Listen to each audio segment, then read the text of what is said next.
And when we reached the Yugoslav border with Greece around 4 or 5 o'clock in the morning, before we rolled in another 2 hours later in Saloniki, I made the acquaintance of a German woman. And she thought, she asked me, "You're a German?" I said, "Yes, I'm German." "You're a real German. I can see that. But what about your friend? He looks like to be a Jew." I said, "Well, he looks, but he's not a Jew." "Is he sure not?" I said, "No, he's not Jewish." So she spoke with the Greek custom officer there and border bar that we get to, he wanted to see too, the steamship ticket. He said it's deposited in a Greek, in a Chinese consulate. And we passed the border smoothly. And then she said to me, my husband, you know, there were advanced agents from the Gestapo sent to the border to prepare to march in the German Wehrmacht and the Greece. I saw this immediately. She said, "I will introduce you to your husband. Why don't you get off the station here?" I said, "Well, I'm not inclined to go. It's so late in the morning, you know, 4 or 5 o'clock. I wait better here in the train. So goodbye, Heil Hitler, this and that." I said, "Heil Hitler." And then we rolled into Saloniki. And we rolled into Saloniki, I saw the first one. I said, I spoke French a little, so still I learned French. I said, "Are you Jewish?" She said, "No." He made some remarks. And then I met a Jewish girl there. She was going to her office. I said, "Can you take me to the chief rabbi? You have a chief rabbi in Saloniki." She said, "Yes." "Could you take us there?" We just got out of Hitler Germany. She said, "Of course I will take you immediately." She called the boss. She's coming in late. And then we went to chief rabbi of Saloniki. And I was thinking he probably was, he was not a nice man to Fritz and me. Do you remember his name? I don't know his name. He didn't know his name.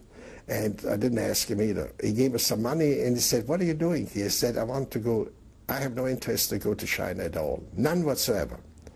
I do want to go, even I can go to Suez Canal and swim in. I want to go there for 2 reasons. To save my life, and number 2, I want to find once and for all out if this is our land or not. Do we Jews steal the land for the Arabs? I have to go there and see it myself. I believe always to see that personally."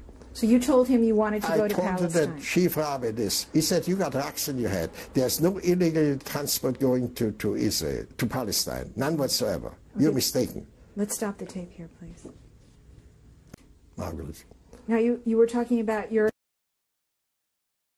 The chief rabbi. Yes. He said, "I got drugs in my head.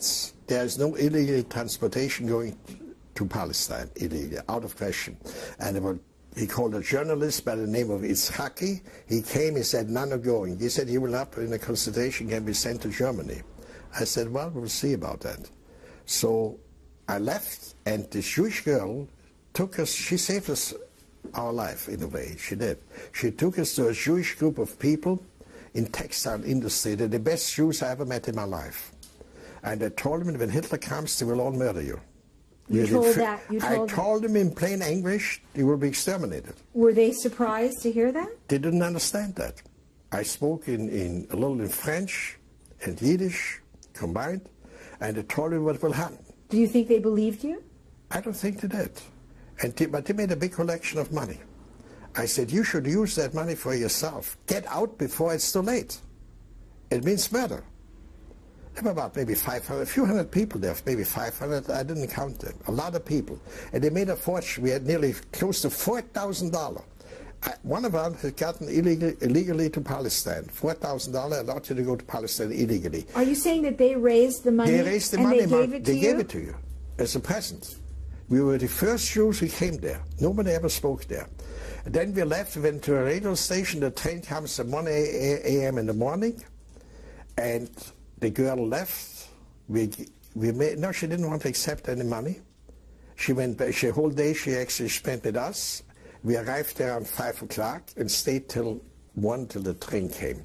And then, all of a sudden it happened. That man really saved us our life. Who is that man? He worked for a hotel. He had a cab, and said on the cab, in Greek language, he invited tourists getting off the train to go to his hotel. He had a bad leg. He sat next table, and we started a conversation. And all of a sudden, he told me his name was Fleming. I said, do you have there's a German actor by the name of Fleming in Germany. He said, I think he's a close relative of his. I said to him, are you related? He said, yeah. I said, where are you going? I said, well, we got tickets to Athens. But actually, where I want to go is, I want to go illegally to Palestine. He told me he's Jewish, so I had confidence in him. I said, do you think there's a way to go illegally to Palestine? He said, of course there are, from Athens. So my hunch in Vienna, Austria, Hitler was right. Closest connection with Palestine. I heard already at that time that 500 Soviet Jews go every year from Stalin, they escape to live in Palestine. So I said to him, how do you get there? He said, I tell you something, a few days ago, a sealed train. This was the first transport we left without us. I didn't know that. He didn't know it either. They were sealed off. Nobody was allowed to get close to it by gendarmes.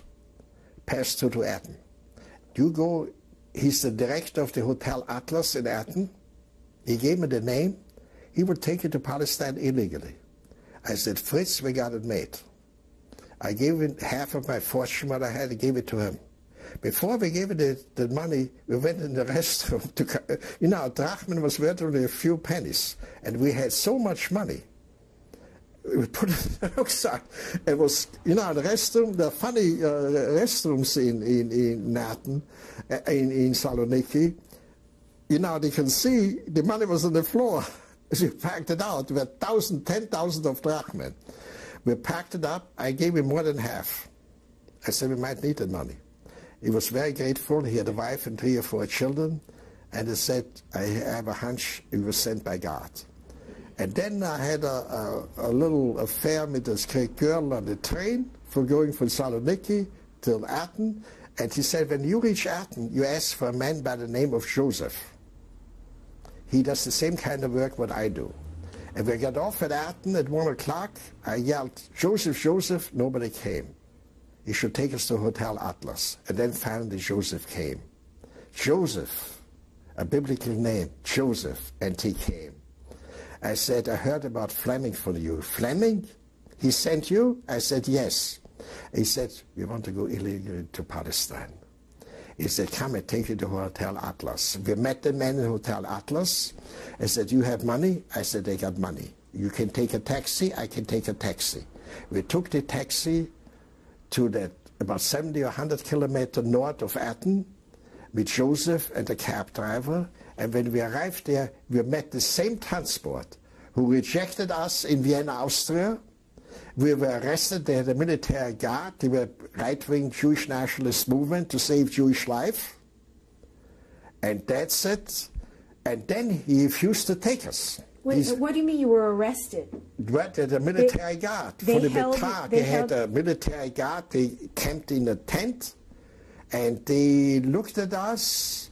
And we were arrested. We were strangers coming here. They wore the uniform, brown uniform. And Hitler Germany allowed to go out. They were the blessing for Germany. The Jews finally found a leader to take Jews out to save Jewish people's life. Not the other side of the story, what you always hear. They didn't want to. Do you think they suspected that you were actually German spies? No. They did not expect that. They know, I'll tell you what happened. They brought us for a leader. His name was Galili. And he said, how did you find us? I heard about you, about me. You took the money out. You took the 1,000 mark out. But how did you find us? I said, it was a move of God. If I will tell you the story, you wouldn't believe it, that actually Fleming saved our life. And he did. He said, I'm not taking you. You jeopardized the life of 367 or 380 people. Do you realize what you're doing? I said, why do I jeopardize the life? We can go on the ship. He said, they wouldn't allow it. I said, why not? But you took your money out. This is so what? What's making a difference? And he had a fiancée. He was 35. He met a young girl on the train. They fell in love. They said they were married. And she started to cry. She said, you have to take the 2 along. She said, no, I'm not taking that. I'm a wise guy. How did you do that? You jeopardized the whole life of the people again and again. And then he refused to take us. Now, Joseph said, I have to go back on my job. And the cab driver, I paid him off already. Together then, I said, what shall we do? I said, well, I'll take a hotel room. You stay overnight, maybe change his mind. I said, can't you stay with us? The guy doesn't want to take us. All the trip maybe was for nothing. And when we're taking out the hotel room, I was a soldier, I said, take the hotel room facing the camp. I had a hunch. And to tell you what happened. There were other hotel rooms facing north. I was used on army life. The first time I slept in the bed, I slept in the bed. I didn't sleep on the floor. And I was used to get up early in the morning at 5 o'clock. When I get up 5 o'clock, I saw 3 ships in the harbor. 3 ships in the harbor. They were embarking, and there were only a few rowboats left running there. I said, Fritz, get up. I pushed Fritz out of bed, I put my jack boots on, took everything out, no shaving, nothing, and ran to the ship, to the rowboat. It was the last rowboat. And the harbor commissioner said, who are the 2? He said, strangers. Just, he spoke then in French with them, I heard every word what he meant. He said, they don't belong here. I promise you there will come a second transport who will pick you up here. I wouldn't forget you. One Jew wouldn't forget the other. His girlfriend was not there. And all of a sudden the harbor commissioner said, do you have money? I despaired. There was still some money left in our shoes. There was few. If I would have had all the money left, he would say, you stay here, you get money for that. There's this town where I stayed, I think the name was Larissa, I'm not sure. It was a penitentiary there, a cutthroat. Anyway, there was no money there. He said it was a move of Christ. You see, you must take them. You must. He couldn't say, if we don't take him, the transport is stuck here. So he wanted to say later on, he said, you see, you jeopardized the transport. He said, if you would take me right away, he wouldn't mind a bit. He didn't count anybody. He didn't care if there would be 1,000 people because they all were bribed anyway. So he said to me in a whisper, you go to Palestine without paying anything. You took your money out, you got free railroad tickets, now you get free passage to. I said it was a move. You know what he said? It was a move of Christ. You see, Christ and the Jewish God helped me. And Buddha maybe too. And we got on the ship. There was a murderous trip. Do you remember the name of the ship? Glasgow. My ship was the name Glasgow. And it was a cutthroat ship. They were carrying ammunition for Stalin to Spanish Civil War was on, to Barcelona. It was what flag was flying on the ship? What nationality? No, I don't know. I didn't see it in the flag. It was a state, I said Panama, I'm not sure. The ship was murderous. The first night we ran out of food, and then was a storm going on. The storm was murderous. They put us in one hole. We had 2 pregnant women on the ship. 2 pregnant women. And was just murderous. About how many people would you say was on the ship? 57.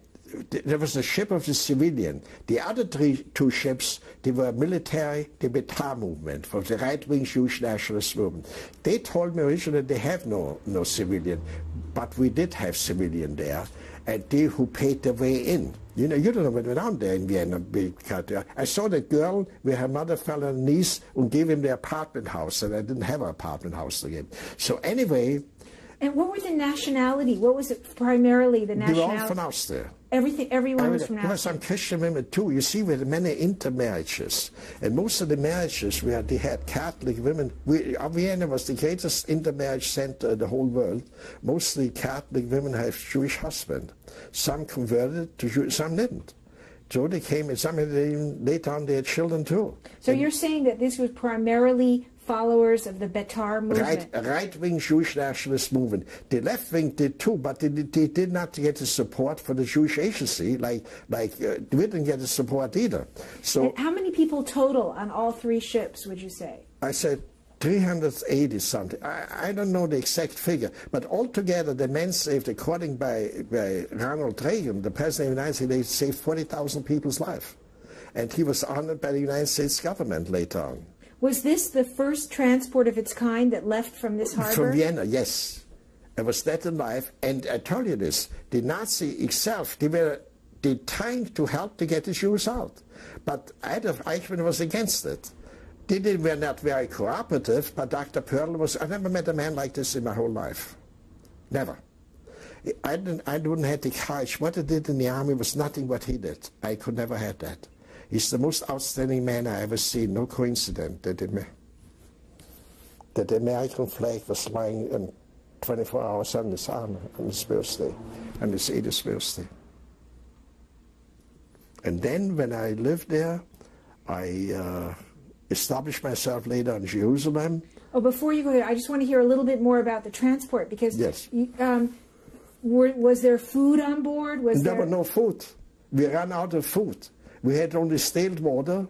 We couldn't sleep. We had no cabin either. Was everything open? And when the storm was on, I thought it was the last. And what time of year was this? Do you remember the date? 1938. What month? Around end of June, July. We landed there July the 2nd. For a week we cruised there. For a whole week we couldn't land there. You see, we were giving light signal for the ship and the shore. And when we were finally allowed, the first one were landing, there were the two militant Jews ended there, and then came the civilian. We came the last one. Did you meet any British border patrols? Yeah, sure. Were you fired? Were you fired on? Sure, they fired at us. I think they did. They did. They machine gunned us. They tried. We had two pregnant women. The civilian, we had two pregnant women on that. And then the ship was a horrible trip. You see, they did not. We had no food, but you survived on lemon. Lemon are very important. Very important. And I had hidden, you know, when I was in the German Wehrmacht, I took something along. They have German wurst, put it like salami. They were covered. And I didn't know, because when you eat, you had no way to go in a cabin. You eat in the open, right? So the only way we could eat was in the restroom. At the toilet, there was only one toilet for men and women, the same. And it was hiding in the toilet. In the moment it's cut open, it gets infectious. You can get sick. And I saw the pregnant woman. I shared the salami. I told Fritz that I have a salami. And I told Fritz, you find it in the restroom where it is. And then I decided, I saw the pregnant woman, she was starving. And if they find out you had food and did not give the food over to the command there, they tighten your mast for 8 hours in the hot sea. It's very dangerous, the hot sunshine. And how long was the journey from Athens to Palestine? From Larissa. Oh, okay. About a week. About a week. And then when we landed there, it was after midnight, between 2 and 3 o'clock. I landed there. And who met you at the ship? There were Jewish people dressed as Arab, camouflaged with long rifles and horses. And they say, run, run, run, and we're running, and then the machine gun burst, this and that. And then finally we got the buses, and they divided us to all over town. One says he goes to Tel Aviv. Fritz went to Tel Aviv. I said, Fritz, we made it. How did you feel then at that time when you reached it? I wanted to go together with him. We are brothers. He didn't want to. I said, all right. So I stayed in kibbutz. I said to Haifa, Austrian kibbutz. And they were not nice to me. They stole my last belongings. They did. The kibbutz that you stayed in? Yes. I didn't mind. I left. Then I settled in Jerusalem. I had a number. He was a police sergeant. And I stayed at a police station in Beit Vagan. And the police heard about the transport, and he didn't know that I was one of them. He was a police sergeant. So how were you received in Israel in general? Very friendly.